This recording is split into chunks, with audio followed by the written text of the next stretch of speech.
Welcome to the first panel for our conference here at the Massachusetts Historical Society.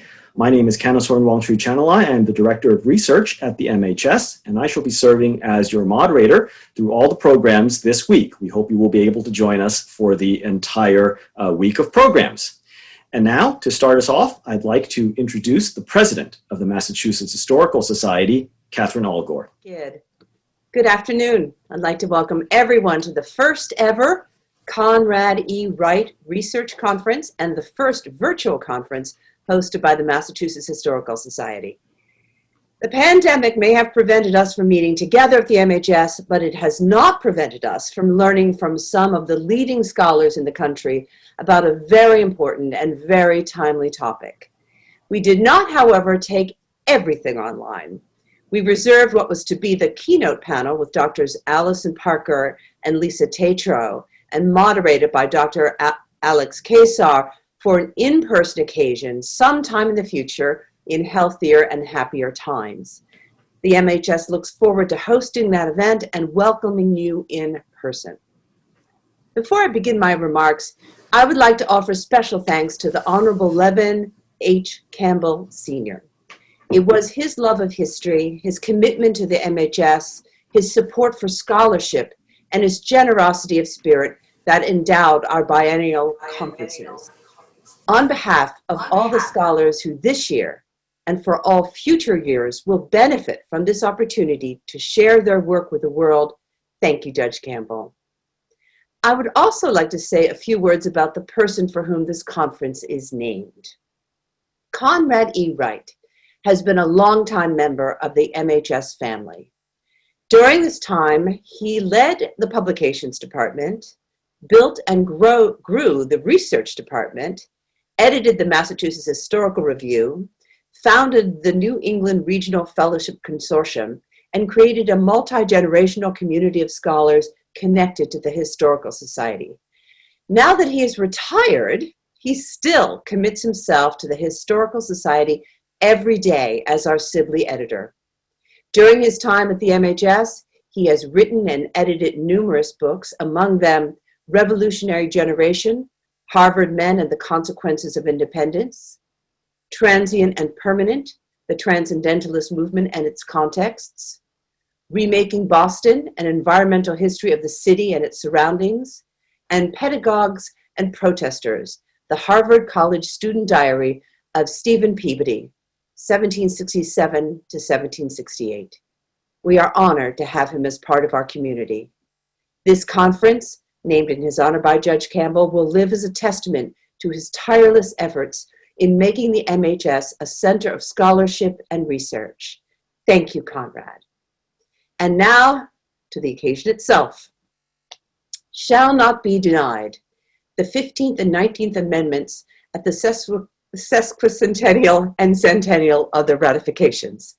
I'm glad I only had to say that once. The title for this conference is drawn from the main text of both constitutional amendments under discussion.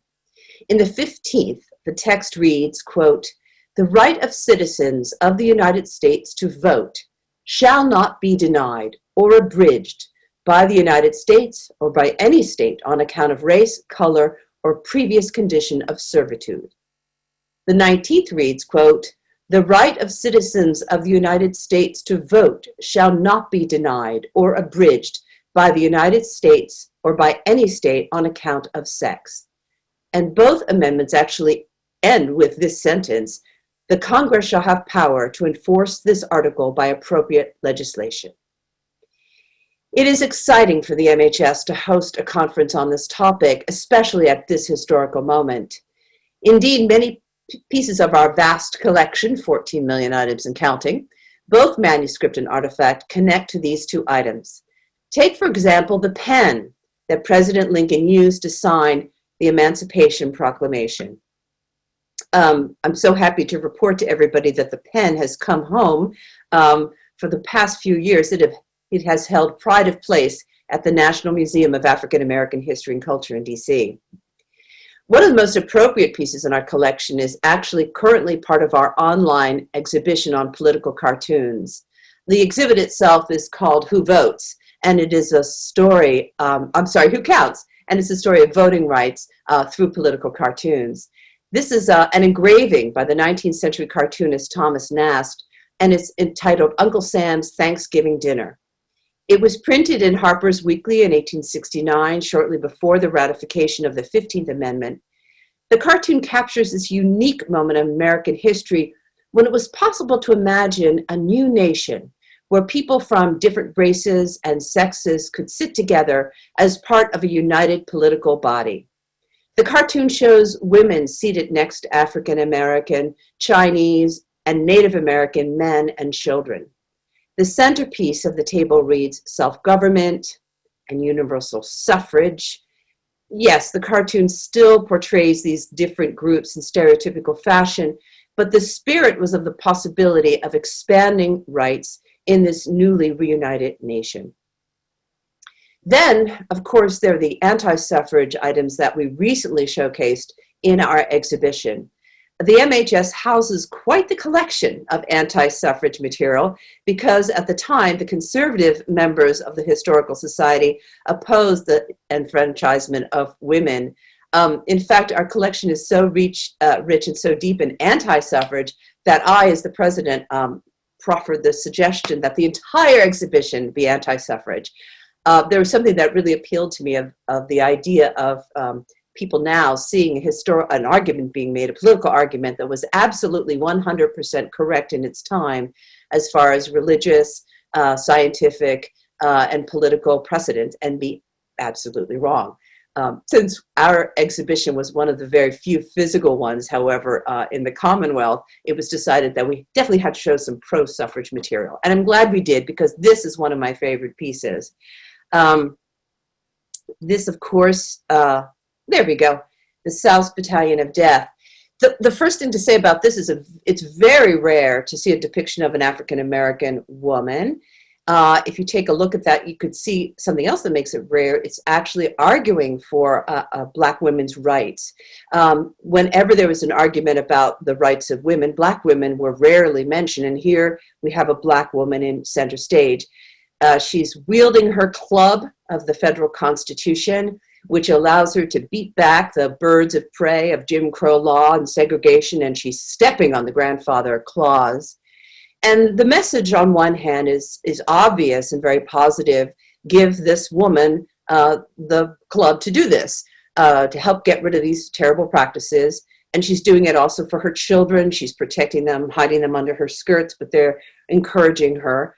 But of course, there are some sort of disturbing elements as well.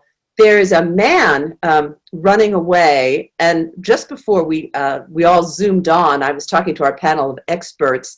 The language of the man's bubble, which you can't quite see, is one of non-confrontation.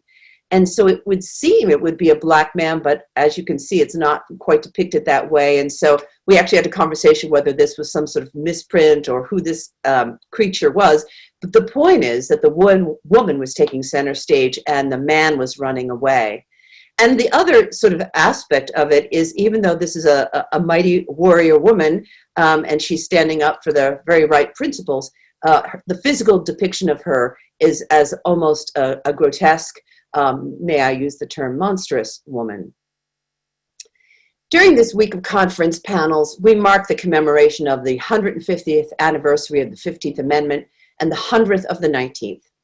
With the distance of time, some people might feel as if the rights enshrined in our Constitution by these amendments are now fully formed and realized. They may believe that they were written in the natural course of an ever-progressive nation dedicated to expanding the circle of representation in its attempt to form a more perfect union. But such beliefs about both our past and our present are, as historians know all too well, sadly mistaken. Advocates of all ages, races, sexes, backgrounds, and beliefs marched, protested, fought, and died in order that the nation might proclaim that their rights to have their voices heard in the halls of representative government shall not be denied. Thank you all for participating in this important conversation. And thank you, Catherine, for those remarks. Welcome back, everyone. I am honored to be your moderator for this program. I shall introduce the speakers in turn. We shall start with Professor Ellen DuBois. After each speaker has had 15 minutes to talk about their paper, put it into context, we shall then turn to our commenter today, Professor Manisha Sinha. After that, the presenters will have a few minutes to respond to any comments that Professor Sinha has made, and then we shall open this up to questions from you, the audience. Let us get to the introductions. Our first presenter today is Ellen Carroll DuBois. She is one of the nation's leading historians of women's efforts to gain the right to vote, a professor emeritus at the University of California at Los Angeles. She has authored numerous books about suffrage. Her most recent publication is out from Simon & Schuster, came out in February of 2020. It is titled Suffrage, Women's Long Battle for the Vote. Perfect timing for this anniversary. This is the first comprehensive history of the 75-year-long U.S. women's suffrage movement to appear in more than half a century. She has also written about women's rights movements internationally and is the co-author of the leading textbook in U.S. women's history, Through Women's Eyes, An American History. And now, if Professor DuBois will turn on her camera. Hello, all yours. I'm really thrilled about this invitation. I offered a paper tracing the long relationship between Elizabeth Stanton and Susan B. Anthony. I'm sorry, Elizabeth Stanton and Frederick Douglass. Why did I write this paper in the first place? Well, it was preparation for a future biography of Elizabeth Stanton, the first in many, many years that I'm writing. But also I was motivated by distress at the current characterization of her as an out-and-out racist, and that's it. That's all she was. These charges of her racism spilled over into the entire suffrage movement. So I really wanted to put the 15th Amendment, which is at the center of this controversy, in larger context. In doing this, I confronted, in writing this paper, the real difficulty in coming to terms with her repeated outbursts of rage against immigrant and former slave others, and the challenge of reconciling this dimension with the brilliant visionary feminism underlying her historical contribution. Nor, I must say, have I solved this dilemma. The paper rests on two premises about the Stanton-Douglas relationship. First is its length, a half century, characterized by mutual respect and even more by a kind of deep empathy. Their stories run alongside each other, from meeting early in their careers in Boston, through their near simultaneous moves to Western New York, through their conflict with the final stages of Reconstruction, and up to the culmination of their careers in the mid-1890s. I intend to weave this long relationship as a theme in my future Stanton biography. The other premise is what I have come to believe are their similar intellectual and political perspectives, a deep faith in individual liberty as the cornerstone of the American political tradition, a faith which can flow over into a kind of elitism, and emerging in the 1840s, an insistence on the importance of politics, formal politics, parties, voting, to deep, even fundamental social change. In emphasizing these common aspects of their careers and characters, I certainly do not mean to underplay the massive differences of their origins, one a slave, the other a member of a distinguished landed family. To me, these differences only underline the commonalities I have found between the two. The bulk of the paper considers two episodes in this half-century relationship, one well-known, the other less so.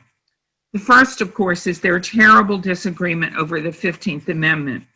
the 1869 conflict, which led to the collapse of the American Equal Rights Association and suffragists' initial advocacy, not of women's suffrage, but of universal suffrage. The second episode is Stanton's defense of Douglas in 1884 on the occasion of his second marriage, which was to a white woman.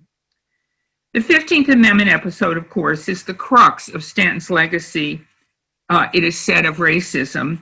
I think this is an imprecise way to characterize a general resentment she has sort of buried in her of the lower orders for their political, for despite their ignorance, the fact that they enjoy political superiority to women, not just all women, but women like herself, American, multi-generational American, educated, what she would call respectable, the higher orders. In discussing this, I rest on the prior work of Anne Gordon and Faye Dunn, who have put the conflict in full political context. I particularly emphasize the quite different relations on either side of this conflict to the Republican Party and its partisan calculations at that moment. I note that when this particular moment passed, Stanton and Douglas move on a similar track with no evidence of lingering resentment. Their political recalculations, along with their fundamental mutual appreciation, seems to leave no lingering stain. Nevertheless, as I read more deeply in what Stanton wrote and said in 1868 and 69, her racist slurs against Southern freemen, I found these impossible to minimize, and I called in the paper, I called them stomach turning.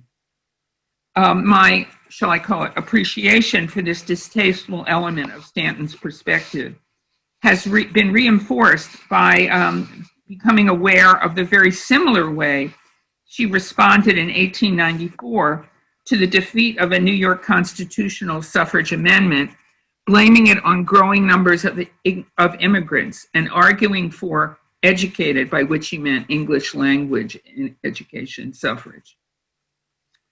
The other episode, as I said, is far well less known and occurs in 1883-4 when a firestorm emerges over Douglas's marriage to a white woman. I have to thank Anne Gordon and her staff for following this episode in their I think volume 4 or 5 of their great select papers. Stanton's defense of Douglas's actions is fascinating. It is rooted in her deep belief in individual liberty, especially as a feminist, the individual's freedom in private, familial, marital, and sexual decisions. This is a consistent theme in her legacy, from her defense of Victoria Woodhull, her advocacy of divorce, and even what we would call reproductive freedom, what she calls self-sovereignty. I incidentally refer to how angry her defense of Douglas's marriage made Anthony, whose reprimand to Stanton is as strong as any in their relationship. Anthony doesn't want to hurt the expansion of suffrage to white Southern women, but she also accepts the current pseudo-scientific opposition to interracial marriage. Douglas, for his part, is intensely appreciative. He wrote to her that he knew, even before he heard from her, that she would defend him. There is no doubt more to explore in the long Stanton-Douglas relationship. Even David Blight's prize-winning biography of Douglas briefly focuses only on the 1869 episode and no other aspect of the relationship. So there is certainly more to come on this subject. Thank you. Can't wait to hear what Manisha says. All right. Our second presenter today is Thomas Dublin. He is a distinguished professor emeritus of history at the State University of New York at Binghamton. He is the author of numerous publications, including Women at Work, The Transformation of Work and Community in Lowell, Massachusetts, 1826 to 1860, and, more recently, The Face of Decline, the Pennsylvania Anthracite Region in the 20th Century. He currently edits the online biographical dictionary of the women's suffrage movement in the United States, a database that houses thousands of biographical sketches of women suffragists. So without further ado, Professor Thomas Dublin, welcome. Thank you, Kid, and thank you to the Mass Historical Society for sponsoring this event and giving us this opportunity to reflect on the state of women's suffrage scholarship now 100 years after the passage of the 19th Amendment. 2 months ago, the United States celebrated the centennial of the ratification of the 19th Amendment. It is commonly said that that amendment gave women in the United States the vote, but the generalization is incorrect in 2 regards. First, before 1920, women in 16 of the 48 states, with 32% of the nation's population, were already eligible to vote. Second, after 1920, numerous groups of women were still not able to vote. Black women in the South, Native American women, Asian American women, all had to struggle to secure the right to vote well after 1920. Another commonly held assumption is that the suffrage movement was limited to middle and upper class white women. My recent work on the Black Women Suffrage Movement challenges that assumption. Moreover, it's not enough to point to white women's discrimination against Black women in the suffrage movement. That negative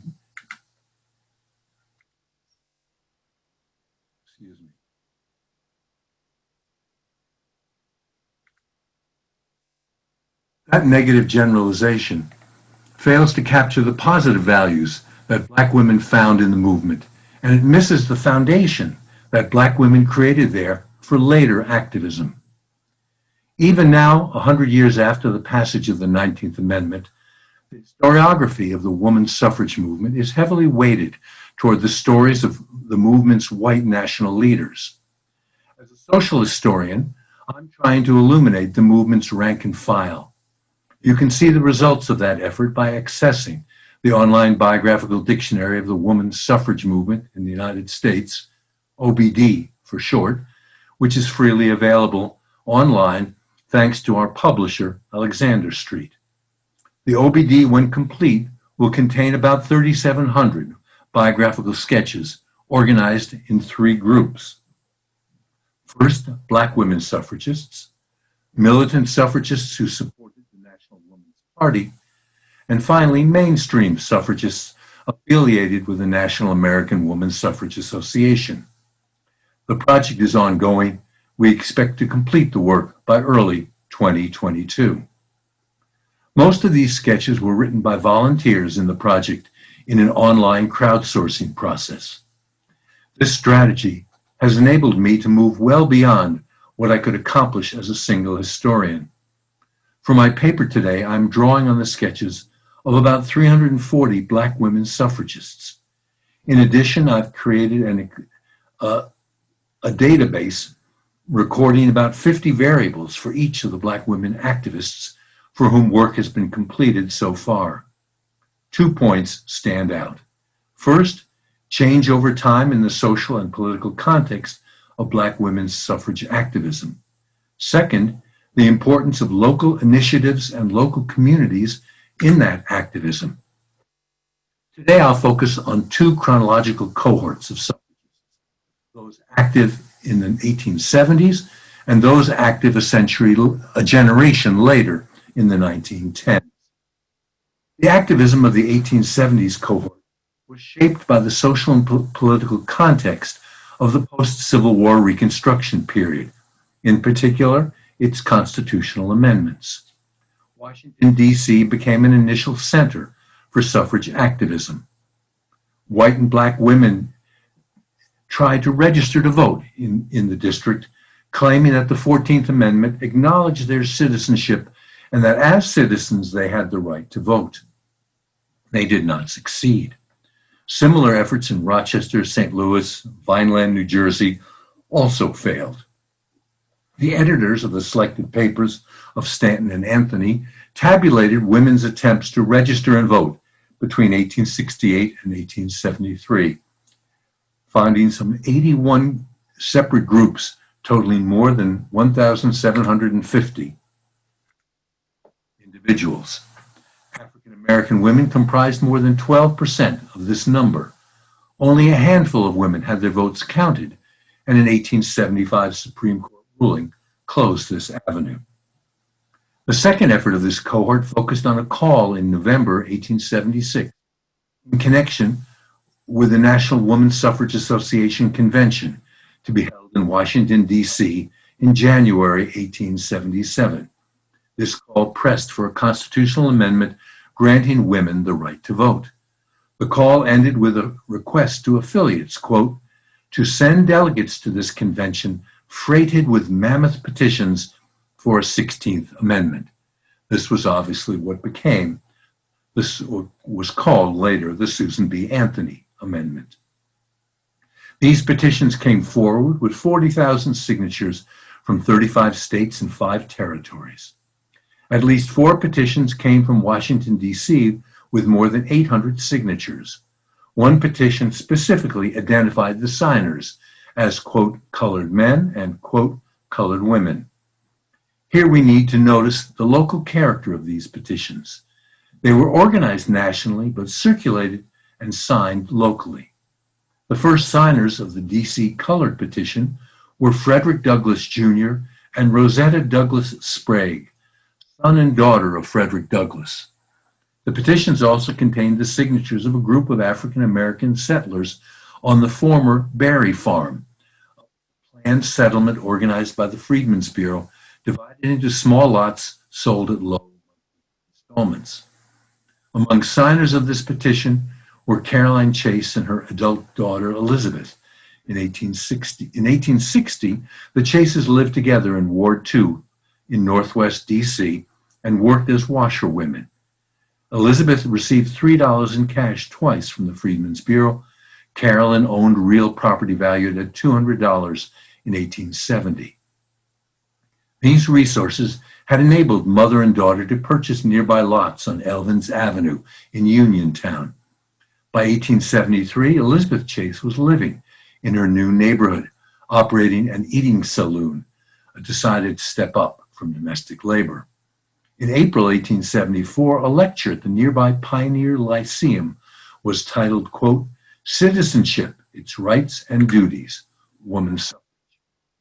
The Chases might have attended along with other petition signers. It was near their homes. Why did Washington, D.C. emerge as a center for early suffrage public activism? A cascade of recent scholarship has shown that the nation's capital saw a confluence of reform efforts in the immediate aftermath of the Civil War, including the political struggle that led to Civil War amendments. Accompanying the campaign to secure national citizenship and voting rights for Black men was the movement to secure home rule for the nation's capital and Black voting rights in local elections. Parallel to these political efforts came demands to provide public education for Black residents of the district and housing for the vastly increased Black population. Lastly came the expectation that the federal government would provide federal jobs for Blacks who had shown their loyalty to the Union and the Republican Party. The existence of a substantial body of radical Republicans in Congress, energized by their struggle with Andrew Johnson and other sympathetic Northerners drawn to the city by the prospect of a broad reconstruction of American society, supported the hope that the Union victory would lead to real change in the circumstances and prospects of Black Americans. Black women suffragists worked within this broader local and national context. With the OBD sketches, we can probe more deeply. Only 4 of the Black suffragists active in the 1870s, 14%, were born in D.C., though 17 of them, or 60%, eventually resided in the city and focused their reform efforts there. Congress passed legislation and then overrode President Johnson's veto, granting voting rights to Black men in the district in January 1867. As Black men voted and stood for elective office, Black women asserted their right to join them. This expansion of the local franchise is one reason why there was such a vibrant movement among Black women in D.C. demanding to register to vote and then calling for a woman's suffrage amendment. Northern migrants into D.C. also added to the strength of that movement. Consider the example of Mary Ann Shadd Cary. Shadd Cary, born a free Black in Delaware, migrated to Canada with her family after the passage of the Fugitive Slave Act in 1850.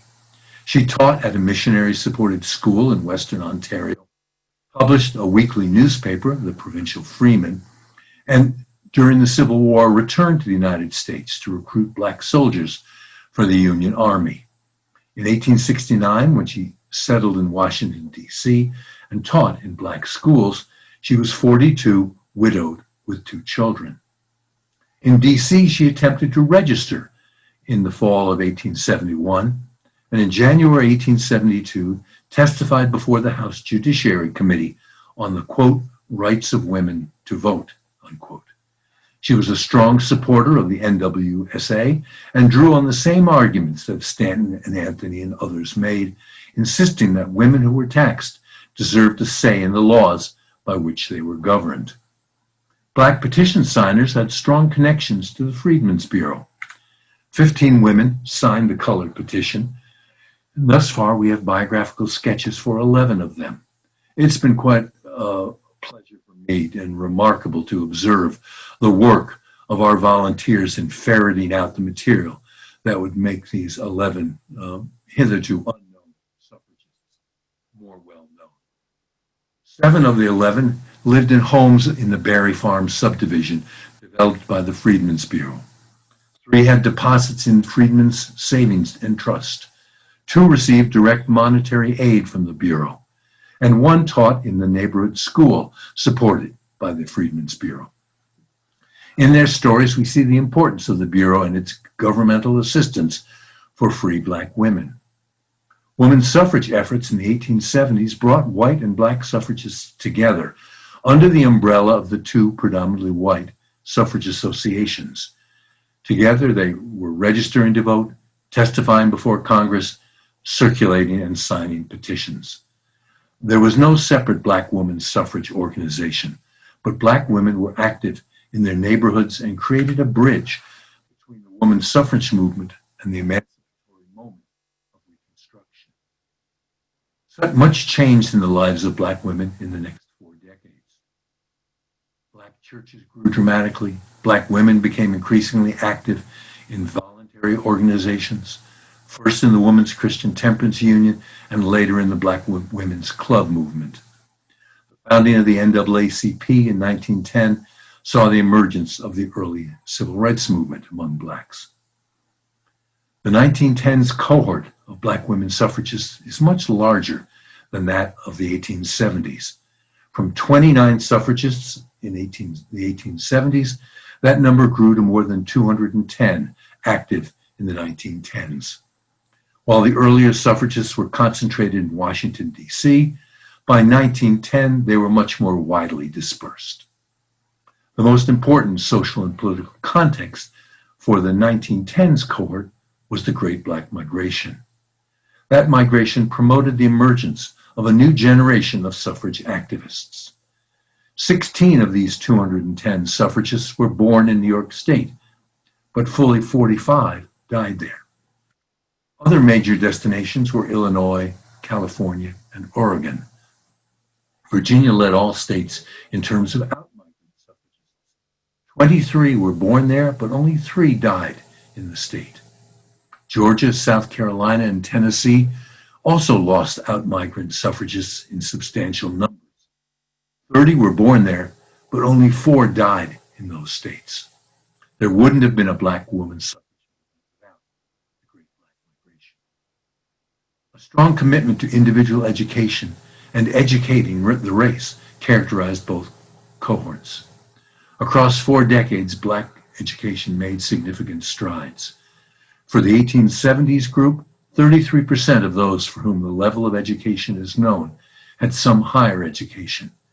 The latter cohort For the later cohort, that proportion was doubled, 68%, who either attended college or normal school. For both groups, their education led to teaching in black schools. In the 1870s group, 47% became teachers. In the 1910s, the comparable figure was 45%. The same commitment led these women to become teachers and to advocate women's suffrage so that their votes could support improved public education for their race. In the experiences of these two cohorts, we can see the expansion over time of Black women's organizational activity, the central strategy for collective progress. For the earlier cohort, 8 of 29 suffragists were active in the Women's Christian Temperance Union. Of this cohort, 38% participated in the Black Women's Club movement during the 1890s. For the 1910s cohort, fully 68% were members of clubs within the NACW umbrella. This greater organizational activity was also reflected in membership in the newly founded NAACP, where fully 38% were active. So we can see here the tremendous impact of the founding of these organizations and their influence. Membership in these organizations was closely tied to public activism. Suffragists in the 1910s cohort, who can be identified as members of an NACW club, averaged 10 years of suffrage activism. For those without any membership in the clubs, the comparable figure was only 4 years. NAAC activity was also associated with greater suffrage commitment. Those active in the NAACP averaged 12 years of suffrage activism. Those not identified with the NAACP averaged less than 6. All these figures have got to be seen as understatements, because in doing this work and in reviewing the biographical sketches, there's much more chance for omission of important affiliation information than there is of errors of commission. In this later cohort, we see the importance of the early years of the Great Black Migration and the importance of local communities. Brooklyn, Chicago, and Portland, Oregon were all northern nodes for Black women's suffrage activism and major destinations of Black migration from the South. Virginia-born Alice Wiley Say in Brooklyn, Mississippi-born Ida B. Wells Barnett in Chicago, and Alabama-born Emma Lancaster in Portland were all leaders in their new communities. When Illinois women secured presidential and municipal suffrage in 1913, Black women joined the giant car parade celebrating the victory.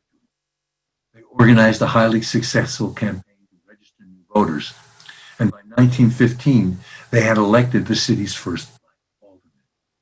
In Portland, Emma Lancaster mobilized Black Republican women after Oregon women won the vote. Chicago's and Portland's narratives anticipated Black women's political engagement that accompanied the passage of the 19th Amendment in 1920. In Wilmington, Delaware, and Nashville, Tennessee, Black and white suffragists allied together to lobby for women's suffrage and to promote women's reform issues in the first elections that followed women's securing the vote. Notice there that there were 2 border states for whom slavery was an important institution, that had significant numbers of Black women voters following the 1920 amendment. What we see in the 1910s and 20s is a dramatic expansion of the political activity that Washington, D.C. had experienced earlier. In the 1870s, Black women struggled, largely unsuccessfully, to register to vote. Now they were full players in the local political game. For Black women in the South, the suffrage activism did not end with the passage of the 19th Amendment. It continued with a struggle of more than 4 decades to register to vote in the face of white opposition that only finally succeeded with the passage of the Voting Rights Act in 1865. The new resources generated by the OBD provide provide a more nuanced view of the Black women's suffrage struggle from the 1860s to the 1920s. We can now construct a clearer view of change over time. What began as a racially mixed campaign for universal suffrage in the immediate post-Civil War decade became more racially divided with the emergence of Jim Crow. The white resistance to Black participation in suffrage activism reinforced the already existing sentiment among Black women that suffrage was a tool in the racial freedom struggle rather than a goal in and of itself. Folding the call for women's suffrage into the race struggle led to a growing women's presence in the early civil rights movement. We can see that there is still continuing a legacy that is visible today. The suffragists launched traditions of civic engagement that showed the way for Ella Baker, Fannie Lou Hamer, Shirley Chisholm, and Stacey Abrams, who have brought these citizenship struggles into our time. Whether it is the Black Lives Matter movement or today's fight against voter suppression, the struggles launched by Black women suffragists are still being fought a century later. Thank you. Thank you very much, Tom, for that wonderful paper. Our next presenter, moving along, is Dr. Lynn Eckhert. She is a physician and public health faculty member at the University of Massachusetts Medical School and Harvard Medical School. A leader in academic medicine, her current efforts concentrate on improving medical education around the world, which have included serving as the interim dean of a new medical school she was instrumental in founding in Beirut, Lebanon, and developing a Master of Public Health program in Saudi Arabia. When her older son attended Hobart William Smith Colleges in Geneva, New York, she became intrigued by the story of Elizabeth Blackwell, an alumna of the institution, then known as Geneva Medical College. Dr. Blackwell was the first woman to graduate from an American medical school. Wanting to share the story of Dr. Blackwell's struggle and success in expanding the medical profession for women, Dr. Eckhert wrote a one-woman play called A Lady Alone, which won a Sloan Foundation Award and was performed across the country. Her work today is based on her ongoing research into the role that women played, female physicians played in the suffrage movement. Dr. Eckhert, welcome. Thank you very much. Thank you for the opportunity to address the Mass Historical Society and the large audience on Zoom. Since most of you are historians and I'm a physician, I'm a bit in awe of your accomplishments, and thank you for including me in this program. Over the years, I found that I've learned a great deal from all of your writings and had an opportunity to reflect on how the past informs the present, and it's also given me a great amount of pleasure. A number of historians, Mary Roth Walsh, Charles Rosenberger, Ellen Moore, Judith Levin, and others have written a lot about the history of women in medicine, but not about their role in suffrage. And in fact, physician colleagues thought that physicians had little to do with voting rights, but I thought that was a question that needed further explanation. So I started out at the Mass Historical Society and moved on to other resources. So I want to thank the Historical Society and the Countway Library and Schlesinger, et cetera, for a great deal of help, even under COVID. To begin, Mary Putnam Jacobi was a 19th century physician, and she described the opening of the medical profession to women by Elizabeth Blackwell, the first woman to graduate from medical school in 1849, and the struggle for women's rights by her sister-in-law, Lucy Stone, as two halves of a shared aspiration to improve the lives of women. As we look at the struggle for suffrage, there's little written about any role physicians may have played. So today, I wanted to look at, through the lens of medicine, and briefly highlight some of the distinctions of the simultaneously struggles for recognition and inclusion as voters and as physicians. We will find physicians as heroes and villains and mavericks. Physicians were involved in rights from the beginning of our nation, as 5 of the 56 signers of the Declaration of Independence were physicians, yet only one of them was formally educated, and that was Benjamin Rush at the University of Edinburgh in Scotland. The other 4 were apprenticed. The Declaration of Sentiments in Seneca Falls mentions medicine as one of the things that man deprived women of nearly all the profitable employments. A woman is not known as a teacher of theology, medicine, or law. Nonetheless, at the same time that Seneca Falls was meeting in 1848, Elizabeth Blackwell was enrolled in Geneva Medical College, which was only 20 miles away. 2 years later, at the Worcester Women's Right Convention, 2 women physicians spoke. Dr. Mowry from Rhode Island, her remarks were not saved. But Harriet Keyser Hunt was a physician who refused to pay her taxes because she wasn't represented. And she was similar to most physicians at the time, for she became a physician through apprenticeship. At the convention, she spoke of her practice. By then, she'd been in practice 10 to 15 years, and her encounter with Harvard Medical School. After she'd been in practice about a decade, Dr. Hunt decided she wanted more education, so she applied to take part in lectures at Harvard Medical School. She was accepted by Dean Oliver Wendell Holmes, not as a full-time student, but along with 3 Black male physicians accepted to attend lectures. Well, the white male physicians opposed this. They revolted and refused to go to class. So Dr. Oliver Wendell Holmes rescinded the acceptance. But let us take to current times. Just 3 weeks ago, as a faculty member at Harvard Medical School, in a concern about how Black Lives Matter, we received an email from the present dean of the medical school. You may or may not know, but Harvard, like many medical schools, has been divided into societies, one of which was the Oliver Wendell Holmes Society. After much discussion with a committee, the decision was made to rescind Oliver Wendell Holmes Society name, and it was named after William August Hinton, a Black physician who graduated from Harvard.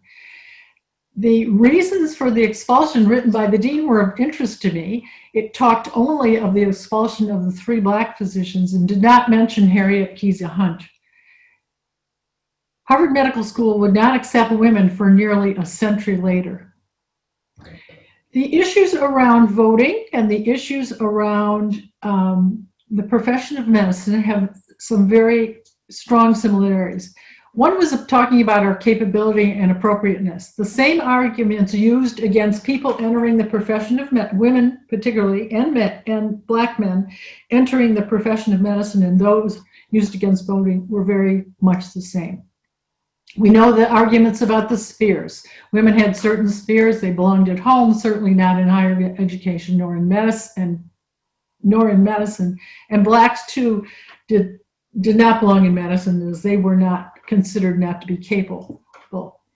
There were certain pseudo-scientific beliefs, and they were perpetuated by the white men in the profession to which the Blacks and the women aspired. So it was physicians who were perpetuating some of these scientific myths.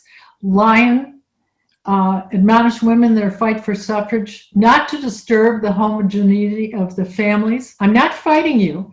I'm only trying to save you from yourselves. Edward Clark, a Harvard professor, opined that menstruation and coeducation were incompatible. Mary Putnam Jacoby refuted Clark when she did a study of menses in women proving in function during their cycle. Samuel Morton and a group from the University of Pennsylvania claimed that, quote, Negroes were inferior as their brains were smaller than whites or Native Americans. These arguments were countered by James McEwen Smith, who was the first Black American to graduate from medical school. But he didn't graduate from a medical school in the United States because he couldn't get into one. He graduated from the University of Glasgow in 1837. In reality, blacks were more likely to be cadavers than medical students.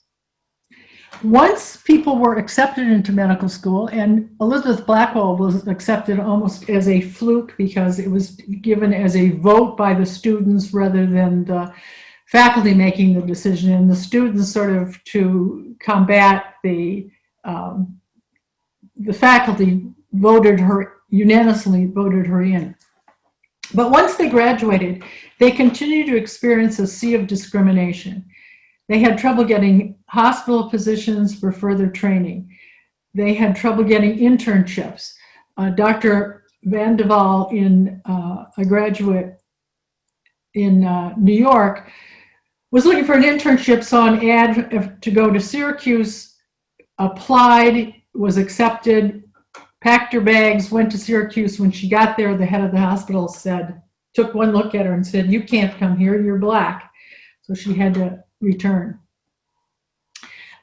They had trouble establishing practices. People didn't necessarily want women physicians in the early days, particularly Elizabeth Blackwell had this as the first physician trying to practice in New York. They often thought that women who were practicing medicine were only abortionists and they did not want them in their neighborhood.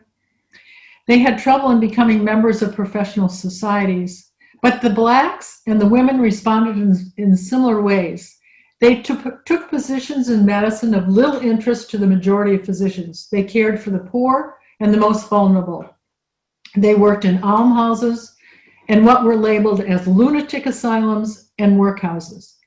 After the Civil War, black women physicians began working in the South with the Freedmen's Bureau, and two black women physicians, Rebecca Cole and Rebecca Crumpler, worked with the Freedmen's Bureau in caring for the former slaves. They also built their own. Since they couldn't get into the medical schools, they couldn't get into the infirmaries and the hospitals, they built their own. Elizabeth Blackwell and her sister Emily, who was also a physician, and Dr. Zakaruska worked in and started the New York Infirmary, and then Dr. Zakaruska started the New England Female Hospital. Dr. Matilda Cage was the first black woman physician in South Carolina, and she built the Taylor Lane Hospital. They also built medical schools. There were eventually 17 medical schools for women and 14 for blacks. They were excluded from the medical societies, and medical societies were very important. For in 1791, Massachusetts granted the Massachusetts Medical Society control over the access to who could take the exam for licensure. The first woman to apply was Nancy Talbot Clark, and she wanted to take the exam because she had gone to what was called a regular medical school rather than a proprietary medical school, and she wanted to show that she wasn't a pretender in the profession, but she was not allowed to take the exam. So they controlled the licensure. In a single vote in 1870, the American Medical Association banned both black and women physicians from membership. So Dr. Links, a black physician in Tennessee, urged black physicians to organize, and eventually they did. They launched their own medical societies, the American National Medical Association and the American Medical Women's Association. They started their own journals, but the quality of medical education in the latter years of the 19th century and early 20th century were of major concern. There were 166 medical schools at one time, and the medical schools seemed to open and close nearly at will, and they were producing a large number of physicians who were very poorly trained. And the concern by well-trained, or people who thought they were well-trained physicians, was that they needed to control this. And that's one of the reasons the American Medical Association started. So in 1910, the Carnegie Foundation hired Abraham Flexner, and he wrote a report examining all the nation's medical schools. At that time, there were 155. He had very harsh criticism for the proprietary schools and also for Black and female schools. And he, in fact, thought that the women were already able to go to medical school, and you didn't have to have women's schools. There, at that time, there were three, sorry. And so 2 of them eventually closed. Only one female medical school stayed a female medical school until about 1969. He also suggested that the black medical schools closed, so only 2 of those schools remained open. And he felt that, and very prejudicially felt that blacks should take care of blacks and whites should take care of whites and blacks. But if you want to look at the physicians in the 15th Amendment in 1870, the number of black and women physicians was so small, precluding really any significant involvement. So their involvement was much more in the 19th Amendment.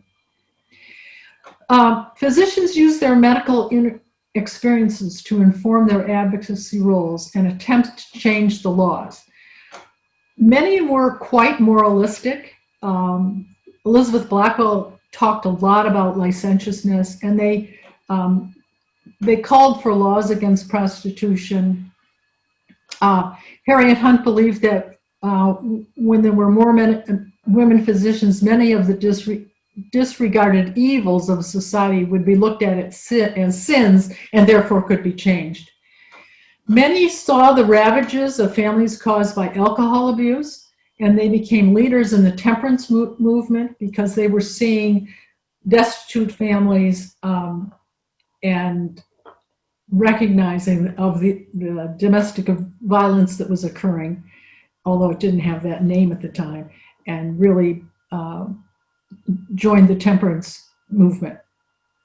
And they also called for improving in the laws, they called for improvements in food, housing, and schooling. Geography made a difference to the women because many of the women who graduated from the schools were mostly in the East, and they had difficulties setting up practices in their own home states. So the call to the West was important to them. They saw broader freedoms. They felt that they would have a higher status as women, and they could vote, and so they joined the westward migration. So the percentage of physicians who were women in Colorado, Oregon, and Utah exceeded that of any of the eastern states. Because they were enfranchised as voters, the female physicians in the West were able to change the political agenda for social justice to improve the lives of women and families. The territory of Utah was especially interesting because they had voting rights, but since many of them were Mormons, they also had polygamy. Many of the Eastern suffragists grappled with, on the one hand, their admiration for the fact that women had votes in Utah, and on the other, their repugnance of polygamy. The Edwards-Tucker Act disallowed polygamy, opening the door for statehood for Utah. One particular woman of interest was Martha Hughes Cannon. She was a Mormon physician. The Mormons originally asked women to become physicians because they did not like the idea of male physicians examining their women. And so a number of them came east, one of whom was Martha Hughes Cannon. But she was the 4th of 6 wives of a prominent Mormon. And so she practiced medicine, but she also ran for, when Utah became a state, she ran for the state to be state senator. And the person she ran against was her husband. And she beat her husband, and then she advocated for women's suffrage. And at one point, she spoke before Congress on the value of women voting in Utah. What did, however, happen under the Edwards-Tucker Act, when polygamy was disallowed, while she was a state senator, she had a 3rd child, and that ended her career, since if they were not practicing polygamy, how did she, as the fourth wife, have another baby? War and patriotism is one of the reasons that is important. Fighting or being in the military was one of the reasons used against voting rights for women. They couldn't be in the military, so therefore they shouldn't be able to vote. And the War Department would not accept women physicians, either in the Civil War or in World War I. But some of them stepped forward and volunteered in the Union Army. Mary Walker was one of the most prominent. She was a surgeon. She was very outspoken and a maverick, and she was mostly well known for her wearing of trousers, for which she was arrested on several occasions. She was the first woman to win the Medal of Honor. It was taken away from her in 1911, along with a great number of men, because they were not in combat. She, however, was reinstated with her Medal of Honor under President Carter. She spent a great deal of time fighting for pensions for having been in the Army. Although she wasn't really in, she did serve her time and she eventually was able to get that. During the Civil War, physicians Elizabeth and Emily Blackwell trained nurses. They tried to serve but couldn't, so they trained nurses, and they also started the Sanitary Commission, which improved the health standards of the Union Army and developed the Red Cross as the Red Cross during the post-war years. In World War I, women still were not accepted, although black male physicians were. But women wanted to serve, and there were several reasons they wanted to serve, both in the Civil War and in the World War I. They felt that if they served their country, they would more likely get the vote sooner. But as Dr. Esther Lovejoy stated, we were not called to the colors, but we went anyway. And what I found of most interesting was the National American Women's Suffrage Association put together a group of physicians, a hospital group, and the United States wasn't going to support them, so they supported themselves, and they worked in France. And when they were in France, they had a suffrage agenda as well as doing medicine. They spoke about and promoted suffrage among the men. They also treated American men in the Army too. The American Women's Medical Association did a similar thing and they cared for soldiers in the French hospitals. And what is of interest is the American Army did not really recognize these women nor celebrate them when they came back, but the French did, and the French were very, very happy. There were other women physicians who were very active in suffrage, who took on more visible roles in voting rights. Carolyn Spencer was one of the silent sentinels who stood day after day, hour after hour, silently in front of President Wilson's White House. And she was sentenced along with Alice Paul to 7 months in prison. However, she had an asthma attack and was let out early. When the women were imprisoned and went on a hunger strike, it was a male physician, a Dr. Gannon, who ordered them to be force-fed 3 times a day. And the book Jailed for Freedom tells very clearly what it was like to be force-fed and how terrible it was. A number of the women physicians appeared before Congress. Mary Walker, the Civil War surgeon, she went before the Judiciary Committee and basically told them, you have no right to act as an amendment because women already have a right to vote. Another woman, Cora King, was a Washington physician who climbed Mount Rainier and put up a sign.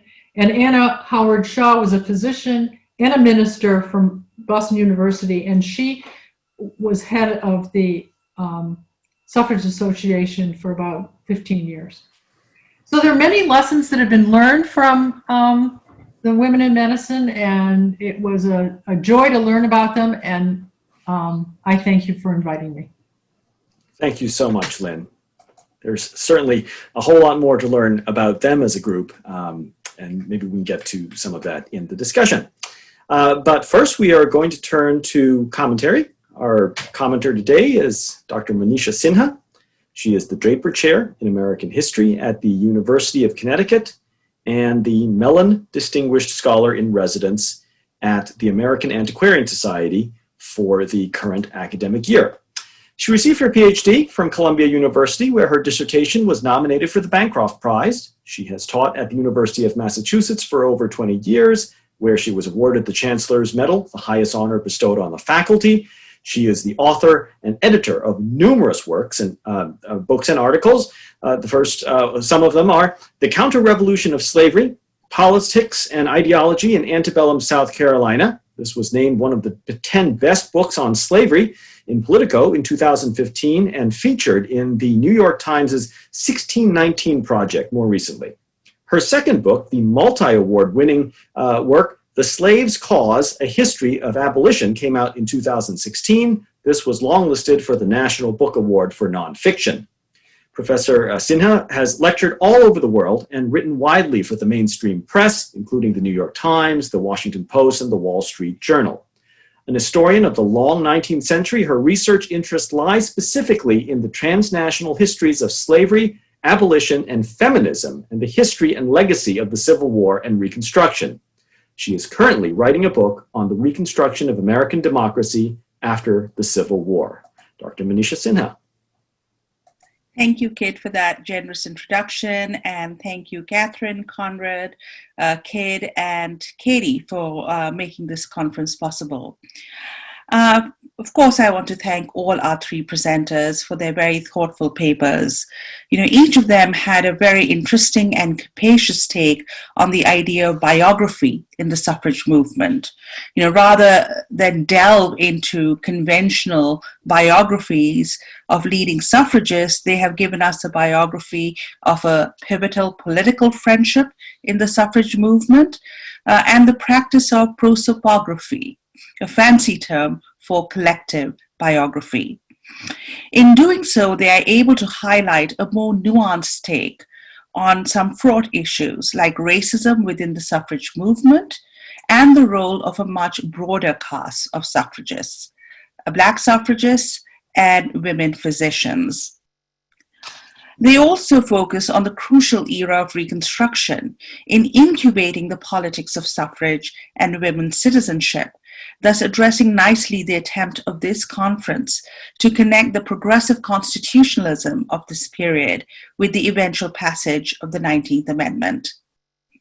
Our first presenter, Ellen DuBois, has of course spent a lifetime studying the history of the suffrage movement, ending with her recent magnum opus, A Full History of Suffrage. Her uncovering of the long political friendship between Elizabeth Cady Stanton and Frederick Douglass in the cause of women's suffrage is a tour de force. DuBois counterposes the rich personal relationship between the two with the political differences between them during Reconstruction, when the abolitionist-feminist alliance faltered over the constitutional amendments enfranchising Black men but not women. Now, she begins her analysis with situating both Stanton and Douglass in a philosophical tradition of liberal individualism. Here I would part company with her by going back to her own seminal book, Feminism and Suffrage. The liberal individual rights philosophy is not, I think, where the radical feminism of both, certainly Stanton, belongs.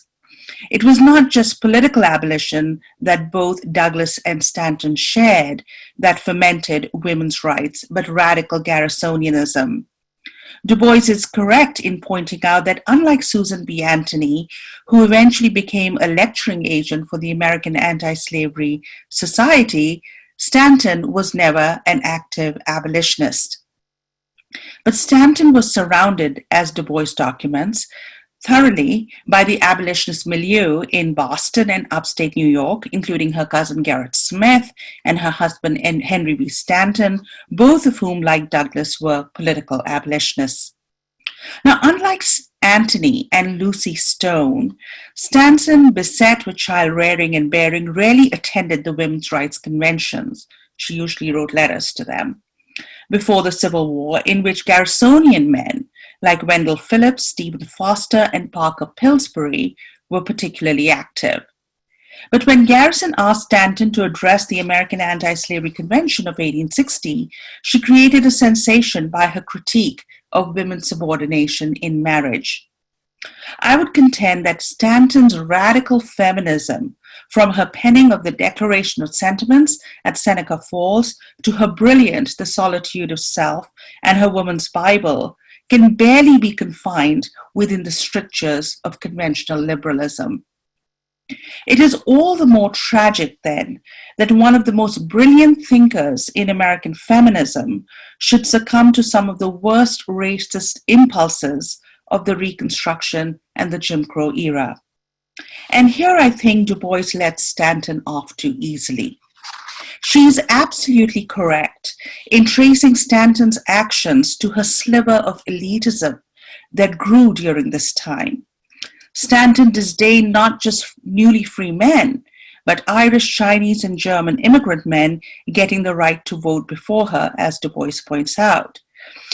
She disdained it as the educated daughter of the Republic and a woman of formidable intellect. But her condoning of the lynching of Black men as an instrument of terror to ensure their disenfranchisement is beyond the pale. Her Reconstruction politics cannot be explained by mere partisan alignments, and nor can Wendell Phillips bear the full weight of Stanton's and Anthony's disastrous decision to ally themselves with the flamboyant and crude racist Democrat George Francis Strain in the Kansas campaign for universal suffrage. It made Douglass and Stone rebuke them and eventually caused a schism in abolitionist feminism. Moreover, allying with the Democratic Party, which was the party of white supremacy during Reconstruction, was a fatal tactical mistake that sacrificed principle for non-existent gains. Eventually, it would be radical Republicans like George Julian, Benjamin Butler, and Benjamin Wade who would champion a suffrage amendment for women, the forgotten 16th Amendment of Reconstruction, something that both Stanton and Anthony realized with their new departure. Later, the suffrage movement, as Eileen Creditor and Marjorie Spruill have shown, at times sacrificed Black women suffragists at the altar of wooing Southern white women in segregated conventions and locals, and in refusing to confront racial violence and terror against Black people in the South. But I do think that DuBois raises a very interesting issue, that is the respectful personal relationship between not just Stanton, but also Anthony and Black leaders like Douglass and Black suffragists, despite their trafficking in racist ideas, and in Anthony's case, condoning the suffrage movement's Southern strategy. Just as Douglass never failed to appreciate Stanton despite their break during Reconstruction, one has to only read the testimonials that Black suffragists like Ida B. Wells and Mary Church Terrell wrote on Anthony to discern this pattern of personal appreciation with a deep disappointment in the suffrage movements, this is including NAWSA and the more radical Women's Party, refusal to condemn the lynching of Black men, women, and children in the South as Black suffragists demanded. What does this tell us about the movement and its leading practitioners' views? And how does that complicate the historical narrative of suffrage that has gone from hagiography to its mirror opposite today, where nearly all white suffragists are condemned as insufferable racists? Missing from this story is Stone, who remained true to the abolitionist feminist idea of universal suffrage, but who had a complicated personal relationship with Douglass. Also, Black women, a crucial part of the story of suffrage, must be reckoned with. The next two presenters go a long way in recovering not just individual leading Black women suffragists, but also generations of Black women and physicians in the movement.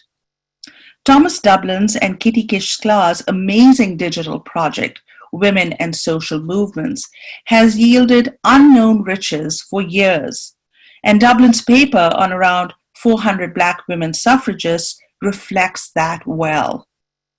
But perhaps the most compelling part of his argument is the impact of Reconstruction politics on Black women's political and suffrage activism. The Freedmen's Bureau schools, in which hundreds of Black women teachers participated, and the Freedmen's Villages, established by the Bureau that became sites of autonomous community and women's activism. But the story goes far beyond that of Washington, D.C., in thousands of communities across the South.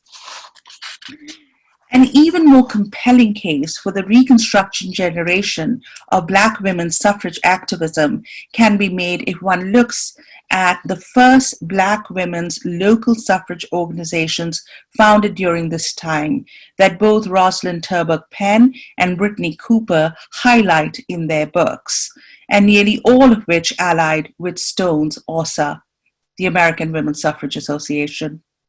Many, like Sojourner Truth, who supported the 15th Amendment enfranchising Black men, nonetheless showed up at both NAWSA and AWSA meetings.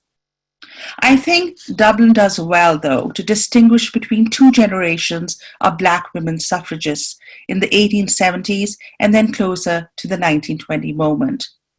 For the latter, Frances Willard's Women Christian Temperance Union, which had a larger membership than most suffrage organizations, but also endorsed women's suffrage and downplayed Black women's complaints about Jim Crow, and the Black Club movement is crucial.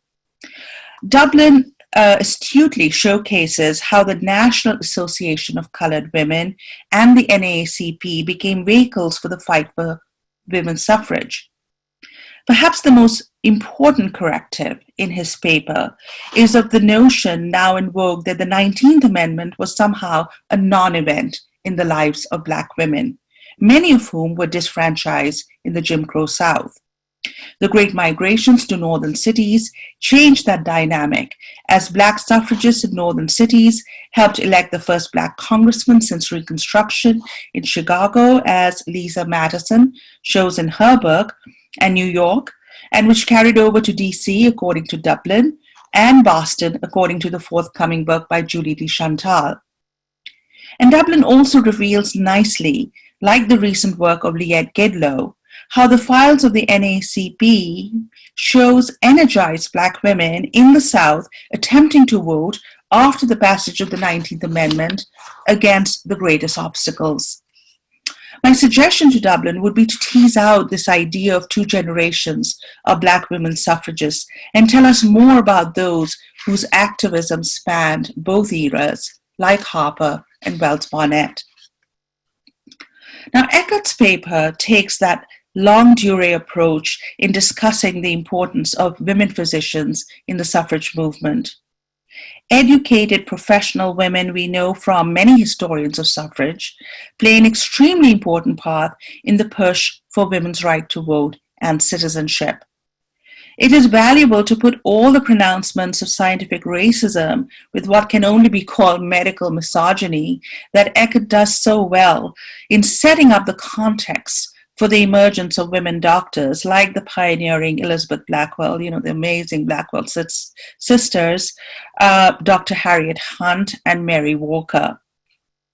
In this context, I think Nancy Leigh Stebbins' work on the intersecting ideas about race and gender in racial science would be especially helpful, as well as the new and long overdue biography of the remarkable Dr. Mary Walker by Teresa Kaminsky. Eckhert recounts the founding of some of the earliest medical colleges for women, the Female Later Women's Medical College in Pennsylvania, founded, by the way, by abolitionists, and the New England Female Medical College. Eckert's brief biographies of the work done by women physicians, the Blackwell sisters, Doctors Hunt and Walker during the war, adds much to Northern women's wartime activism in the National Women Lawyer League, founded by Stanton, Anthony, and Stone, the Sanitary Commission, and in nursing. Now, while Eckhert does mention Black women physicians, I wish she had also included the remarkable Sarah Mapps Douglas, the first Black woman graduate of the Women's Medical College in Philadelphia, who taught female physiology. Eckhert mentions Dr. Rebecca Crumpler, a graduate of the New England Female Medical College, but could have discussed her groundbreaking work in women's and children's healthcare. But I did appreciate Eckert's very detailed attention to the emergence of Black women physicians in the Freedmen's hospitals during the Reconstruction era, another untold story of Reconstruction. Like Black suffragists, these Black women physicians had a broader notion of women's emancipation that included control over their bodies, families, and children, a calling that surely resonates with feminists today. Now, Eckert's adept discussion of Anna Howard Shaw, who headed NORSA for many years as a physician and minister too, personifies the emergence of independent professional women and their contributions to the fight for women's equal citizenship that encompass suffrage and more. It is a reason, perhaps, that the Equal Rights Amendment quickly becomes the next cause for many suffragists, even though it causes consternation among working class women who feared that they would lose workplace protections put in place since the Progressive era. Today, when we have equal workplace protections regardless of gender, even though they are constantly under attack by the right, the question is moot.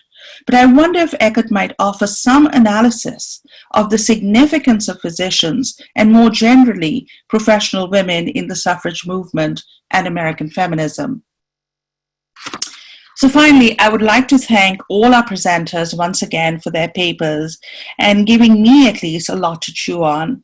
I enjoyed reading the papers, and since I am, you might have guessed, working on similar issues, I found the whole exercise to be quite rewarding. I'm sure they will also lead to a good discussion with our large virtual audience. Thanks. Thank you, Manisha. All right, if I could ask our panelists to turn their cameras back on and rejoin the conversation. Would any of you like to respond to any of the comments? Ellen, you're okay, yes, very enthusiastically. Go ahead. As my friends know, I'm always the first to speak. Yes, I really, really, really appreciate what Manisha has done. I really mean it that I have not settled on the very difficult problem of bringing together what she rightly calls this most brilliant of feminist thinkers, whose work, once one becomes familiar with it, it transcends history in a way that many of these 19th century characters do not. That's why I'm writing this biography. And I also want to underline sort of comments she makes along the way. She talks about how hagiography has turned into its mirror opposite, which is basically a dismissal of the suffrage movement as insignificant, which Tom's work goes all the way to challenge by showing that Black women, while quite aware of the racism they faced both in the society and in the movement, shared many of these goals. So with that said, I just want to say a few things. First of all, I'm not sure, Manisha takes on first and foremost whether liberal individualism can contain Stanton's radical feminism and explain it. And I really appreciate that. And I have to say that I spend most of my time trying to figure out what liberalism means. So, and nonetheless, this was I particularly wanted to focus on the individualism part of this and on the elitism that I felt came from it. And I do really want to underline that, talk about hagiography. Frederick Douglass has now, I find the Blight biography sort of hagiographic, really, and unwilling to grapple with some of the aspects of Douglass. I just want to say that I look forward to more talk with Manisha about this material, but I think I really don't agree with her of her estimation of Stone, who and certainly of Blackwell, who influenced Stone and who meets the charges of racism at every stage, at least as much as Stanton. And also, as I read more and more about George Francis Train, you know, he was charged with racism, but his real offense, I believe, in the eyes of people like not Douglass, but Garrison and Phillips, was his refusal to associate himself with the Republican Party. And Stanton had been, I feel she was almost from the beginning, as was her husband, a Democrat. And this goes back to the liberal individualism. I understand that the party is increasingly, at the national level, more than tainted by its association with secession and racism. It's controlled by it. But I still think there's a dimension to the Democratic Party, which for one way or the other, she associated herself with. So much more to talk about, but thank you, Manisha. Mute yourself. Tom, did you have any comments?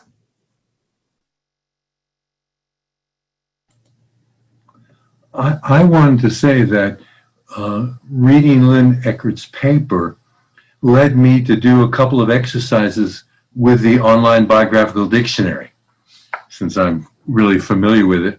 And it just underscores all the points that Lynn was making. And I hope that you will have a chance to play with the online biographical dictionary with your women physicians. I found right off the bat that I had 110 women physicians identified as such in the database. And the three leading states where these physicians were practicing were Oregon, Washington, and California. So it absolutely underscored the points you were making. And you'll find lots of additional really quite obscure women physicians in this database, because the sources that we went to pretty well did a good job of identifying them. And you can also put them in the context of other professional women, because that's an important dimension also. Women of about a quarter of the women listed in as active as sort of grassroots activists or grassroots leaders in NAWSA had occupations next to their name. Teachers were the leading group, but physicians were the second leading occupation, and then lawyers were the third occupation for those women activists. So there's a lot of material in that resource, and it was fun just doing a very quick check of it to confirm the arguments you were making.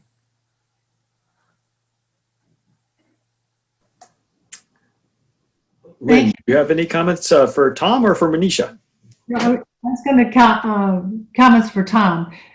One of the other sources, I don't know if you used or not, was the American Women's Medical Association has a listing by state of suffragists. Now, I found on that list, some of those people were not physicians, but most of them were. So you may want to, that would be a good way to add, I'm sure, yes, because this 110 is probably a lower limit. And I can go back and see if I have any others that I found. Be happy to share.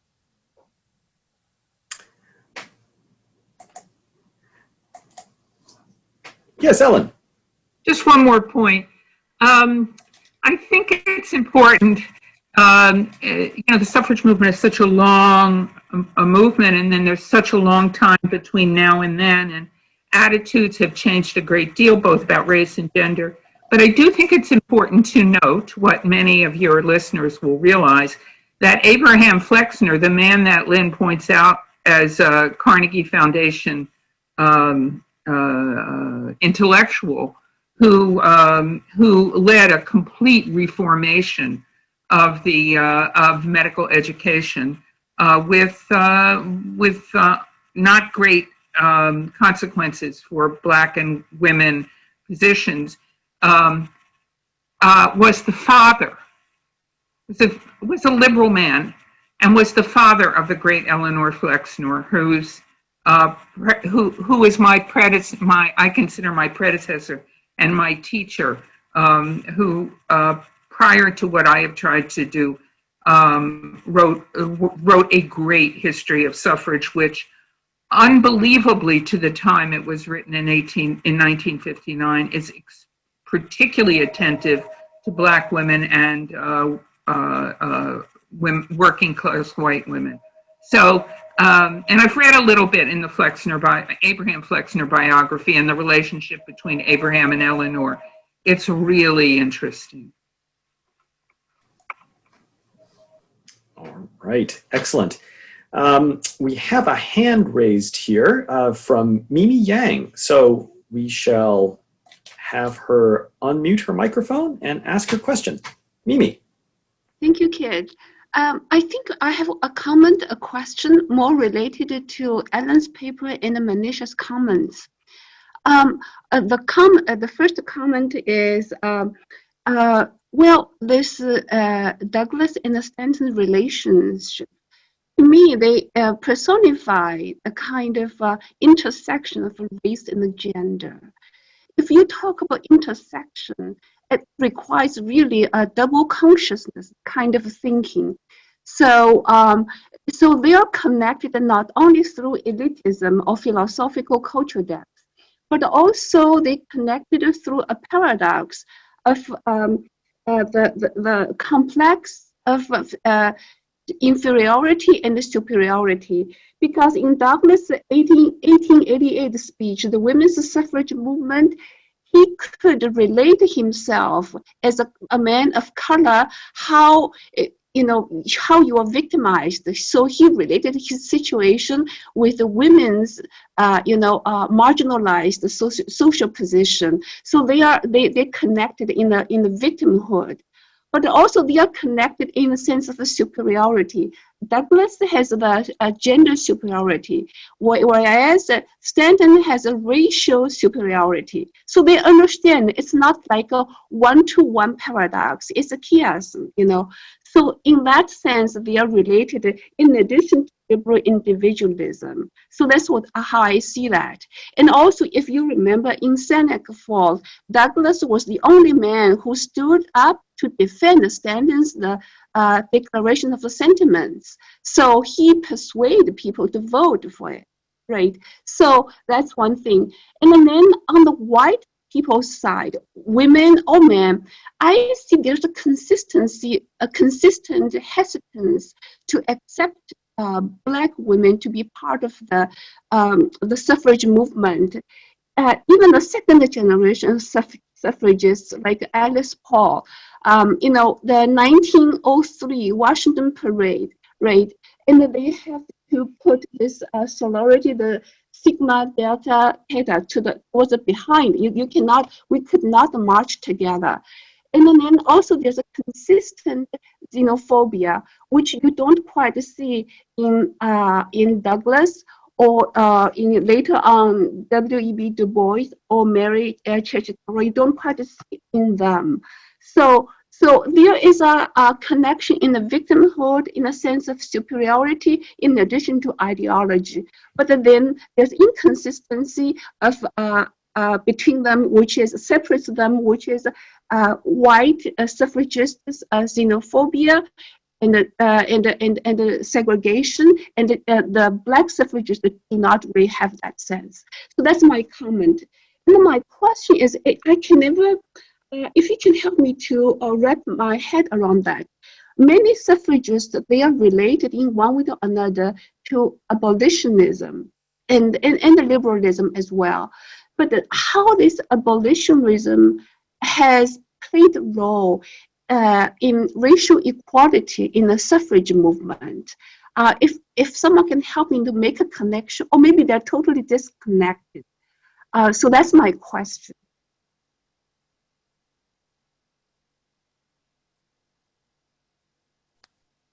Ellen, why don't you go ahead and answer this, and then I will get to the latter part of her question. Thank you, Mimi. I actually think your point about inferiority and superiority is quite brilliant. And what I call the elitism is really sort of compensatory. That's not quite fair.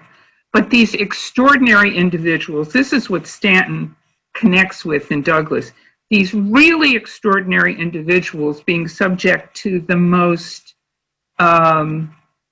unacceptable dismissal by the larger society. Now, they're not equal. I mean, Stanton, as she said and others people said about her, she should have been a senator. You know, and the truth is, so should have Douglas. These were truly great people. But while we can't exactly equate the sexism and the racism, I do think that their characters are very much shaped by this rage at being dismissed. I want to say a second thing, which is, I think it's really important. Again, it's a long movement. It's at least 3, if not 4 generations. I think it's really important to distinguish the Stanton Anthony generation. I guess this goes to your question at the end, Mimi, who have their roots in abolition. Let me point out that Anthony was, despite some of the decisions she made on the national level, at the local level, as Tom points out, she was consistently supportive of Black women and revered by them in her hometown of Rochester. And even when she went to places like Atlanta, and she was part of a national movement that excluded Black women, her diary shows that she goes to Black churches and Black societies. So Anthony's different than Stanton, but nonetheless, it is really different. It's important to distinguish them and the other people of their generation from people in the Carrie Chapman Catt and Alice Paul generation. They take their origins in Jim Crow. They have really no consistent connection to racial equality. The women of their generation who do, Stanton's daughter, Jane Addams, are important, but they are distinct. And the 1913 parade takes place, the context is a southern city where Blacks have really lost all their rights, and the country is now under the control of a Southern Democratic president and Congress. So these are very different environments, not to forgive Stanton's racism, but it's really different than the decisions made by Catt and Paul. And me and Manisha turn. Well, I think it's really important to remember that there's been a prior generation of both Black and white women's activists before the 1870s, before Reconstruction, right? And I talk a lot about them in my book on abolition. They're pioneering Black women, abolitionists, feminists. So the role of abolition is extremely important, I think, in gestating the women's rights movement. And that prehistory to the suffrage movement ought to be looked at. Many historians of women's rights are aware of it.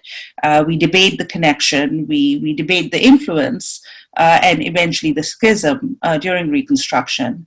But I think that's a very important point, that abolitionists, in fact, did overlap with a lot of contemporary radical movements, and not just women's rights, but also pacifism, utopian socialism. And that's why I think it, using the lenses of, mainstream liberal individualism may not be enough of a theoretical framework or ideological framework to hang these movements on. But I want to briefly also address what Ellen, in her response to me, said about Stone and Blackwell. There is this thing that Blackwell is the one who came up with the Southern strategy because of this one thing that he wrote in the 1890s. What's interesting about Stone and the Blackwells, not just Henry Blackwell, but even their daughter, Alice Stone Blackwell, is that when they do sort of talk about educated suffrage, and Henry Blackwell has this crazy idea that he could get Southern states to agree to women's suffrage by having this, a marker that would also get them to agree on Black suffrage. Now, it's an idiotic idea. So if you look at what he wrote in that pamphlet, I went back to it because I kept reading about this in all the histories of suffrage. It's very different. It's different than what Stanton and Anthony do during Reconstruction. And also what Alice Stone Blackwell later on, when they agree, when the two organizations join up in NOSA, Lucy Stone is dead, and both Henry Blackwell and Alice Stone Blackwell agree to go along with the Southern strategy of educated suffrage. They're still appalled at the racism of some of Southern white suffragists, which is overcome by the time you get to the emergence of people like Sue White, etc., the later generation, just before the 19th Amendment. There you see a more liberal Southern women's suffragism grow out in Tennessee with people like Sue White. But the earlier people, some of them were remarkably, some of the Southern white women were remarkably racist, and, condoning them and seeing them as allies rather than Black women, I think was a tragic mistake for the women's suffrage movement, something that, we still kind of live it today. So I just wanted to clarify that. Thank you, Manisha. We have a couple more questions here in the Q&A. I'm going to turn to Lynn, and one of them could possibly apply to Tom, too. So, Lynn, two questions for you. Do you find that women physicians made a bigger impact on healthcare or the advancement of women's rights, first? And then the second question here, did you find examples of women physicians engaging in suffrage activism with women nurses? Nurses were quite active in suffrage, but were women in those two medical professions able to bridge other differences to work for the vote? And Tom, maybe your database says something about nurses, so we can turn to you after Lynn's had a chance to address these questions. Okay, thank you. Let me do the second one first. I did not specifically look at nurses, and physicians and nurses don't have the best historical relationship, although I was a nurse before I went to medical school, so I deal with myself pretty well. But so I think they spent more of their energy around health issues and issues that were really going to improve families and were going to improve food and things that are related to health than as strongly on just the issue of getting the vote. They realized to be able to do that, women needed to vote, but they concentrated more on health. So I think there's a lot that's been done on nursing, and I originally thought I would look at both, but it's too big a topic for something like this, that I think you do need some separation, and a discussion among the various health professions would be quite fascinating. Did you want to address the second question? We do have quite a few nurses. I don't have the exact numbers in the database, but the group that I would talk about that, bears some, nice connection to Lynn's talk is that several of the Black suffragists were very active trying to establish nursing training for Black women, and that the hospitals where most nursing training occurred, I believe, in the early 20th century, would not take Black applicants to become nurses. And so several of the suffragists were active in establishing nursing training at, I think, Lincoln Hospital in New York, in the Bronx, and in other locations. So that this is a clear example where women's suffrage was part of a constellation of issues that suffragists supported, especially Black women, folding it into the larger concern for dealing with racial barriers that existed in American society. And so I think that's a strong fit and underscores some of the points that Lynn was making about the white doctors in this period, white women doctors. Well, a number of the Black physicians in the Reconstruction South were not able to get hospital privileges. And so they actually had to start their own hospitals. And in doing that, they started nurses training. So it was Black physicians, both men and women, who promoted Black nursing education.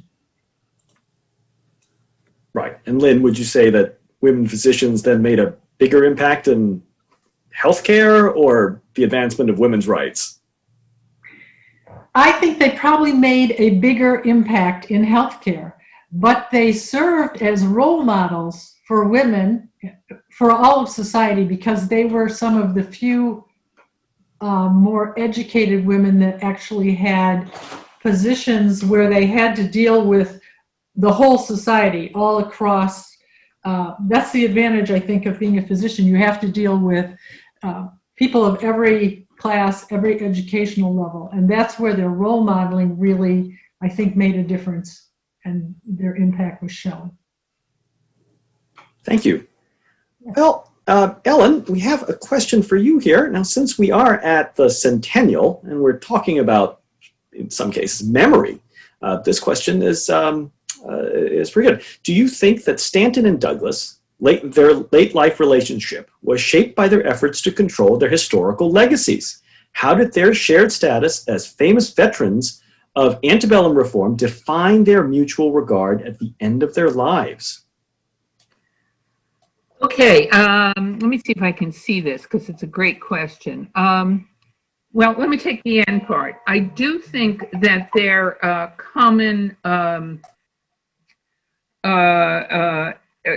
their common roots in the same political milieu created their bond.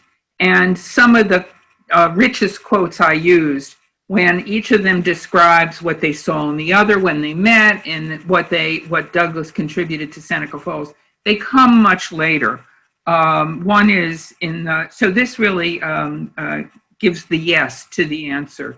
They come at the 30th anniversary of Seneca Falls, and they come at the very end, both at Douglas's death and at the International Council of Women in 1888. But I cannot speak for Douglas because I do not know his biography as deeply as I do Stanton. By the end of her life, Stanton was really pretty close to persona non grata in the movement she had started. Her characterological and intellectual radicalism just would not be contained. And I think this is very important for the larger perspective. She sort of goes out of the suffrage movement because of her insistence that what she called religion, but which very notably included Anglo-American Protestantism, was the source of women's learned subordination, men's learned superiority. So when she took this position at a time when the suffrage movement had become, if anything, more Christian, she was out. So there was no way that she was, her her legacy was advanced and protected not by herself, but by her children. Maybe to actually take an aspect of the question, maybe the two of them, less that they were advancing their legacies, is that they felt as new generations came, their importance as pioneers was not being appreciated or noted. And some of us some of us who are elderly can appreciate the fact that new generations aren't always aware of who has come before them and what their contributions are. So that's a complicated answer, but it's a great question. That also brings up the question of how these other groups that we're talking about want to be remembered. So, Tom, Lynn, what about the people in your cohort? Do you think they've given thought to memory and how they want to be commemorated 100 years later?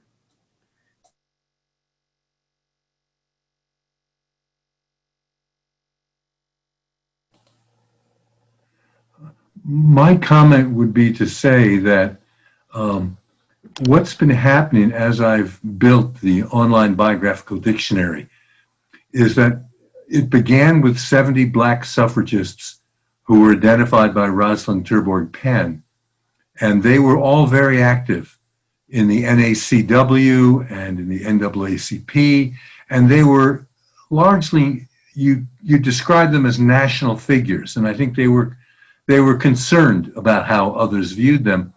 But as I've expanded this and gotten more and more people, we really have a lot of difficulty hearing their voices, even during their lifetimes, let alone thinking about their being conservators of their historical memory. So that we have by now a great many suffragists whose biographical sketches we can sketch out in the dictionary, but for whom their actual attitudes and opinions and how they played out in the divisions within the suffrage movement are something that we really, it's very, very difficult to reconstruct that. That's the bane of a social historian who wants to not always look at the most educated and the most elite voices. The problem that you get if you succeed, it's like the Lowell factory worker who was there in Lowell in February of 1834, and I had her diary, and I was so excited. And she said, "Some upset in the mill today." And the next day, cloud day. So she just wasn't giving me her opinion really about the events of the first, turnout in Lowell, even though I had a source for her. There was a similar problem as I was looking at the women physicians, particularly the Black women physicians, because I was particularly interested in Rebecca Crumpler and in Rebecca Cole. And there's really not very much written about them, and they did not, Crumpler wrote a discourse about disease. It does not give the same kind of opinions that I was looking for, and it couldn't even have a picture of her. So there was so much missing, and I think we have to be careful as we interpret history that we're just looking at those people who chose to write and kept diaries, and that's what's going to happen now when we're just in an email generation. Is somebody going to scan all of our emails so that we're remembered? I mean, you're right. It's very difficult with Black women. We are always confronted with the silence of the archives, right, Lynn? And I got interested in Rebecca Crumpler because I saw her referred to in one book, and then I found her work. And I found that so interesting because I was looking at Reconstruction and Black women during Reconstruction, and I read more about her graduating the college, and then her ideas about child rearing and women's health and all just became so interesting for me. I had never heard of her before. And so, I think the Freedmen's Bureau, in terms of not just the schools, but also those hospitals, is so crucial. Of course, there's so many more nurses, as you well know. But that's how I got interested in Crumpler. Thank you. Here's a question that I think, Ellen, by all means. Well, I think there's also a really interesting question directed at me and Manisha, which, I think we should take. But I just want to say about Tom and Lynn's work, so important. And you know what? Historians are different than cultural critics. Cultural critics pick up a few secondary sources and make generalizations. Historians build our deeper, ever deeper understanding of the richness of the past. So, I stay at the top mostly in my work, but I'm awfully grateful of the work of people like Tom and Lynn in, and as we used to say, rescuing women from the, it's out of fashion now, but rescuing women from the, from being submerged in history. So, do you want me to answer that question? Why don't you repeat it so I can think about it, or all of us? So the question is for all of you, and it's a question about where you think further scholarship on race and suffrage needs to go next. And we'll, whoever wants to start, but it'd be great. You're all thinking about these themes, and I'd love to hear from you.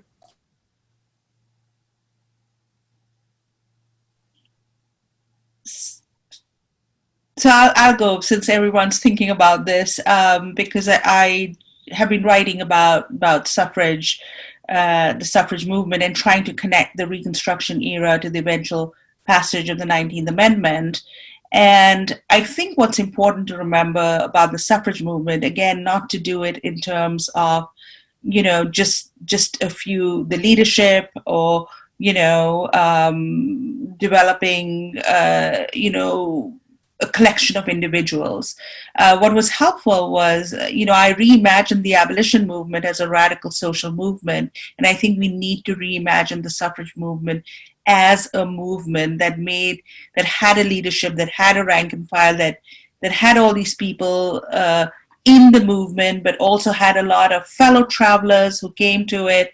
And when you view it in the broadest perspective, I think it is easier, in fact, to include a larger group of actors, like the women physicians that Lynn talked about, like, a whole slew of women, working class and professional, and others, to think of it as a movement.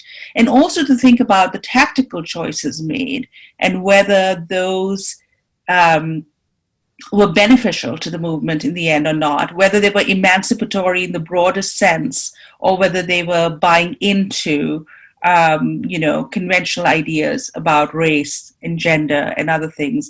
And that's why, Ellen, I find Stanton so fascinating, is she's never contained by those expedient decisions to advance the cause. She's always thinking, I think, at a broader, more philosophical and abstract level. So yes, her racism is pretty galling, but I don't think it's more galling than that of many other white women suffragists at that time, and is less galling than some of the southern white women suffragists, right, who are just appalling when it comes to this. So, I do think it's important to adopt that kind of movement perspective, where you don't get into these simple conclusions about, these were all racist, or they did all that. You need to think about history in a more complex and nuanced fashion. And I think the suffrage movement is overdue for that perspective. I guess I would say also, first of all, I think we should take from a larger perspective an understanding that gender and race are inextricable in American politics. It's so obvious today. And it's obvious through this long history. And some of those interactions are enriching and some of them are conflictual. I was really struck when I started to do this work that the first book I found was a book by Philip Foner, giving you documents on Douglas's attitudes towards women's rights. And he writes this book in the 1960s because he's trying to challenge the idea common both in white feminist and Black power circles that Black leaders, that there's no support of women's rights among Black leadership. So he's countering almost the exact opposite of the issue that we're looking at. In terms of what I think we need to do, I just think the work that Tom and Cady do is immeasurably important. And we just have to keep digging until we get a better idea, not just of the names of these people, but of what their organizations, a group of Black women in DC in the 1870s, so interesting. The National Association of Colored Women, filling out how their defense of Ida B. Wells and her campaign against lynching becomes their suffrage support. So I think we really have to do our best to find out more about their ideas. And as hard as that might be, Tom and Cady have done the beginning of this for us by at least naming them. I would say that from the work I've been doing these last few years with the database, there's this incredible need for local studies.